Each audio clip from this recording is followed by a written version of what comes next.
Hello, everybody. This is Jason Heires, and this is another edition of my album reviews.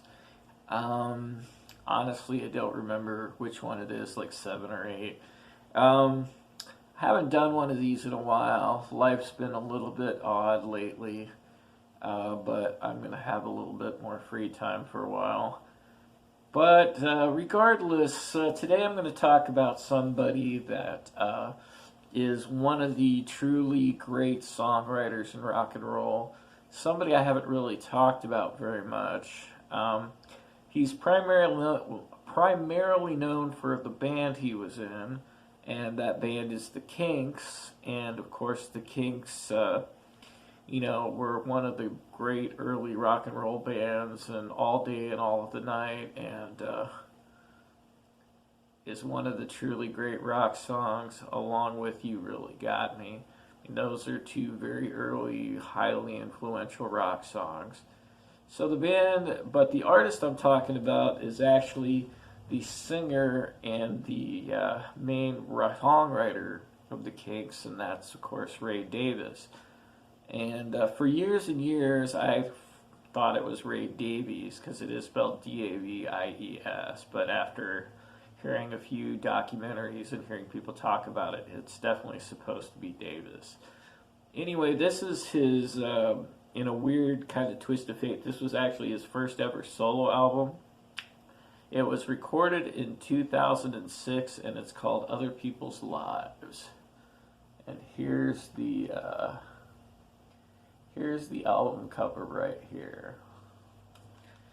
So I just recently picked up Ray's biography, and I've been reading through it. And the circumstances before he started to work on this album are kind of interesting. Because he was starting to work on this, he was living in New Orleans at the time,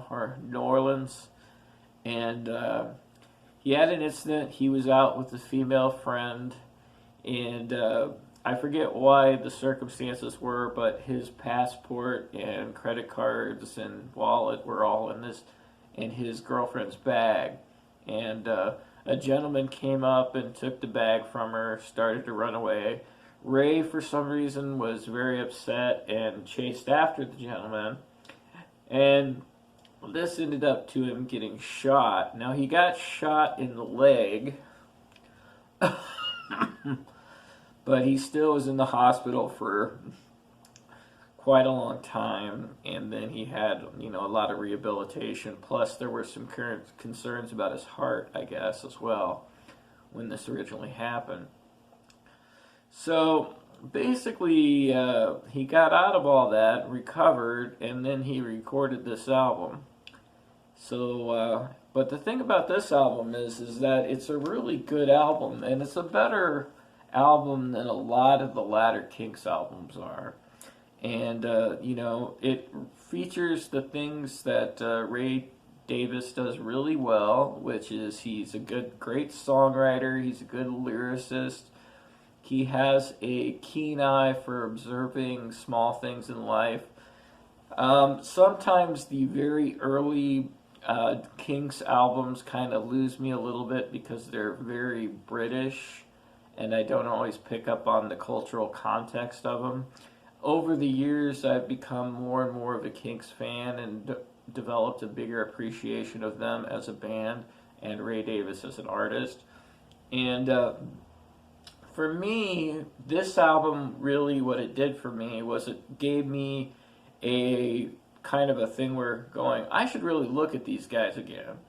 Because, some of the first times when I tried to go through the catalog and the artists and everything, maybe I didn't see it with the right kind of eyes, or maybe I didn't quite understand it. But now that I'm a little older and a little wiser and understand some of the context of what they were talking about a little bit more, I can see why so many people consider them to be such a great and influential band. Now, this album is also really good. And it's kind of interesting because there's some coloring based off of what happened to him. And there's in the book, he talks about some of the inspirations for some of these songs, which is kind of interesting. So, like for instance, one song on this album, which is a really good song, is called "Creatures of Little Fade." And one story that he relays in the book is he's talking about his girlfriend at the time, and she found went through his luggage, and she found an enthusiastic letter from a fan that was, said, "Oh, well, I love you." She met the music, and then there was some, underwear in there, which turned out to be her underwear. But, because she was suspicious and there was some doubt about the potential of them being in a relationship, she instantly kind of thought that maybe he was cheating on her or there was something going along those lines. So that's an interesting thing. Um, the Getaway Lonesome Train song I always thought was really interesting because he's talking about the idea, well, what if you just left your life and disappeared and went somewhere and never came back? And I always thought this was an interesting idea. And Ray talks about in the book, he talks about how he was in the hospital and they didn't know who he was briefly. They didn't know his identity. Nobody knew he was Ray Davies. He was just a guy in the hospital, you know, and like Unknown Purple, they distinguished him as, and he was like, yes, for a while I was Unknown Purple, which I think is kind of interesting. Stand-up comic I really like on this album. It's a very good commentary about just the way society is,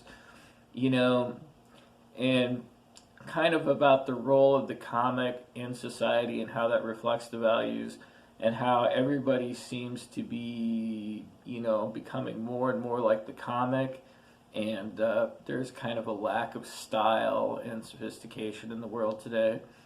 Next Door Neighbor is kind of a fun song.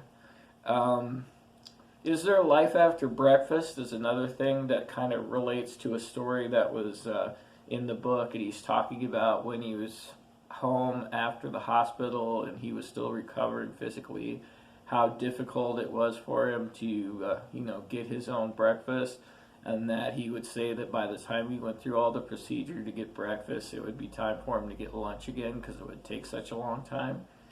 So I thought that was kind of an interesting idea.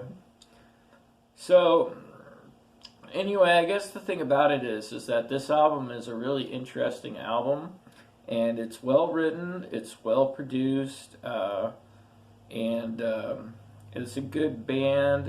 It reflects everything that's good about Ray Davies and the Kinks. It's probably a little bit more reflexive and less rock and roll than a Kinks record would be, but because the songwriting is so rich and the songs are very relatable, it makes it interesting. It definitely is interesting to listen to this after reading the book and seeing how many things that he's talking about in the book relate to this specific album. So I would definitely give it a whirl and give it a listen, especially if you are a Kinks fan. The second album that's a follow-up to this one, which is called Working Man's Cafe, is also a really good album. The two albums after this that are Americana 1 and Americana Part 2 are kind of disappointments. I was really hoping they would be a little bit better. But they are interesting, but they're just not, they were teaming up with the Jayhawks, Gary Loris, and that group. And I was really thinking, well, Ray Davies and the Jayhawks, that should be a good combination, but it doesn't quite work, and I don't really understand why exactly. Anyway, I'm going to let you go for now. Hopefully this will start coming a little bit more frequently, at least for a little while. Thank you, and have a good day. Goodbye, people.